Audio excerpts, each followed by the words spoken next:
أعوذ بالله من الشيطان الرجيم. Seterusnya Rasulullah mengajarkan, banyaklah subhanallah, nasihat waktu yang sesuai. Okey, ni yang penutup. Bila saya baca dalam kitab ini, saya baca dalam banyak kitab tentang tarbiyah Rasulullah kepada kanak-kanak. Antaranya kepada Anas bin Malik, Zaid bin Harisah yang usianya remaja dan kanak-kanak ni. Rasulullah banyak bagi nasihat, dan saya baca dalam kitab Prophetic Parenting, pendidikan parenting cara Rasulullah. Rasulullah banyak didik remaja ataupun kanak-kanak di atas kenderaan. Ada banyak hadis Nabi, Zaid bin Harisah duduk belakang, Anas bin Malik duduk belakang. Nabi jadi maksudnya penunggang. Kemudian sahabat Nabi jadi pembonceng. Dan saya cuba test benda ni pada anak-anak saya, subhanallah, ia sangat bagus. Saya bawa kereta, betul kan? Bawa kereta, ambil anak sekolah, anak duduk belakang. Anak duduk belakang. Hari ni saya datang ni, saya uruskan orang lain sebab suami saya kerja Melaka jauh. Jadi petang biasanya saya akan ambil anak dekat sekolah. Tapi hari ni kan tak. Jadi saya minta ada orang, sahabat saya ambil anak dekat sekolah. Tapi sahabat saya mesej saya tadi. Dia kata, Ustazah mencabarnya anak Ustazah ni dalam kereta. Saya kata, kenapa? Dia orang tanya saya banyak soalan. Yang umur 5 tahun tanya soalan, siapa nama emak Nabi? Siapa nama anak-anak Nabi? Duduk tanya Ustazah tu. Kawan saya ni Ustazah juga. Yang seorang pula duduk interview, apa hubungan dengan mak saya? Macam mana boleh kenal umi saya? Macam mana sekian-sekian? Dia kata Ustazah sampai daripada awal sampai akhir dia duduk tanya interview saya pasal sirah Nabi dan sebagainya. Allahu Akbar. Saya tanya ada tak dia cerita benda buruk pasal saya.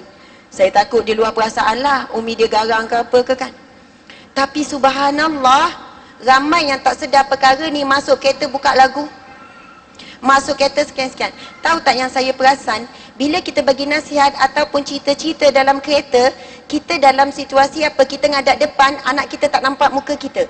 Rasulullah masa bercakap, antara hadis yang penting Nabi sampaikan kepada Anas bin Malik, iaitu hadis yang berbunyi, Ifazillah yafazka, Ifazillah tajidu tujahaka, wa iza sta'alta fasta'in billah, wa iza sa'alta fas'alillah. Hadis itu dibacakan ketika Nabi berada di hadapan dan Anas bin Malik berada di belakang. Hadis itu panjang lagi. Rupanya apa yang saya perasan, kalau saya nasihat anak depan, saya nasihat anak depan, lagi kalau kita berdiri, anak duduk rendah, dia jadi rasa terancam pada kita. Sebab itu kalau kita nak nasihat anak ataupun cucu, kita panggil dia, kita kena duduk sama level. Duduk sama level. Mari sini, nenek nak pesan. Jangan berdiri macam ni. Ni, Wan nak pesan ni. Dia tengok ancaman. Nasihat tak sampai. Dia rasa takut saja. Saya duduk. Sabar-sabar. Tapi bila kita duduk, kita rendahkan diri, kita panggil anak sama level, dia rasa macam kawan, dia rasa sangat dekat. Yang kedua, kalau kita nak marah anak kita, kita panggil dalam bilik, lepas tu duduk berdepan, dia akan bilik yang luar rasa sempit. Rumah yang luar rasa sempit. Tapi bila komunikasi kita ngadap depan, dia pun tak tengok muka kita, kita nak marah pun dia tak nampak muka kita marah. Umi nak cakap sikit ni, dia duduk belakang relax, menyandal.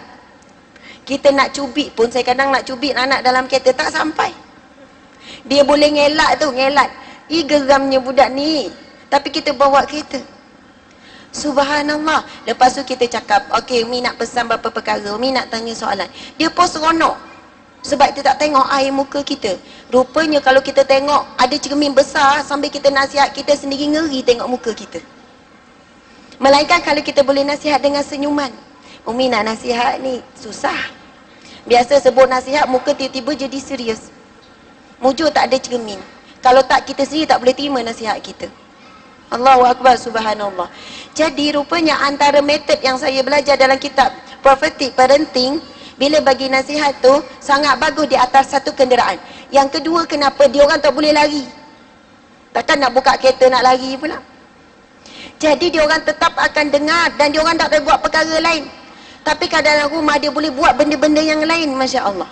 Sebab tempat luas. Jadi dalam kereta mereka tetap diam, dan kita boleh bercakap sepanjang perjalanan. Dan ibu-ibu sekalian, elakkan kita banyak merungut dalam kenderaan. Tukarkan kepada doa. Dulu saya tak faham, saya tak belajar, saya duduk marah-marah. Dia diam, duduk diam. Anak ustazah ke ni? Macam tu kan. Kita rasa kita boleh diamkan anak, kita lupa nak berdoa. Akhirnya ubah kaedah apa? Ya Allah, tolonglah ya Allah, diamkanlah anak ya Allah. Ya Allah, jadikanlah anak ni anak-anak yang baik. Umi dah doa, Umi dah doa. Tapi rupanya bila kita minta dengan Allah, Allahu Akbar, lagi kita isti'azah. A'udzubillahi minasyaitonirrajim. Kadang-kadang saya azan dalam kereta, tak terkawal sangat kan 5 orang, dengar baunya hapak masing-masing. Budak berpeluh, tiba-tiba je tak terkawal dia orang buat bergaduh ke apa. Allahu Akbar, Allah. Umi azan, Umi azan. Sebab apa kita tahu? Itu panahan syaitan. Isti'azah, kita minta perlindungan dengan Allah. Auzubillahi minasyaitonirrajim. Para ulama menyebutkan bila kita isti'azah, Allah akan menghantarkan tenteranya untuk merejam syaitan yang ada bersama. Sebab maksud isti'azah, aku berlindung dengan Allah daripada syaitan yang direjam. Lalu syaitan ada bersama, dia bukan nak ganggu anak sangat, nak ganggu kita. Lalu kita marah-marah-marah, baru jumpa je anak ni setengah hari, 1 hari tak jumpa ni. Jumpa masuk dalam kereta, marah-marah-marah. Emosi anak tercalar, hatinya pecah. Balik rumah macam mana? Sambung lagi marah. Maghrib, panggil Quran pun dengan marah-marah. Akhirnya tidur dia menghimpun marah-marah seorang ibu. Sebab itu sangat penting emosi yang dibina ketika pertemuan waktu petang, masa tu menentukan seterusnya. Kalau emosi kita stabil dalam kereta, lepas tu pun stabil insya-Allah. Subhanallah, alhamdulillah.